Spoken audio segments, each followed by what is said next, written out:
休息係叫我哋唔會搞亂神嗰個計劃。好多嘅時候，我哋唔理3721，我哋有咩辦法，我哋就用咗先；有咩可以做，我哋就做咗先。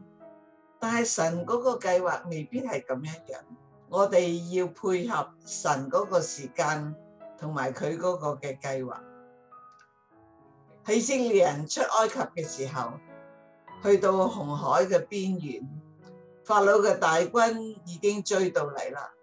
喺嗰陣時候，摩西同佢嘅百姓講：耶和華必為你們爭戰，你們只管靜默，不要造聲。點解摩西咁樣講呢？一則嗰啲嘅百姓喧嘩，影響佢嘅信心，叫佢諗嘢都諗唔到啊，所以叫佢哋唔好出聲。第二方面，佢知道神會做嘢，就係佢哋靜默嘅時候，可以專心去觀看神嗰個嘅作為。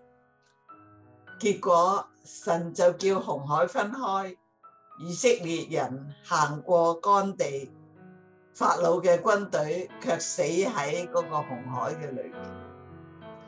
同樣嘅，當亞述王咧嚟到打希西家嘅時候，希西家又叫嗰啲嘅百姓唔好出聲，無論亞述嗰個王嘅嗰啲使者點樣喺嗰度謾罵，好多嘅說話非常之得罪神，但係希西家叫佢嘅百姓唔好而家回答，唔好而家頂嘴，而家要安靜落嚟。希西家承認自己冇力嚟到去面對呢個危機，最後神就殺咗亞述嘅18萬大軍。希西家不費一兵一卒就能夠打勝仗。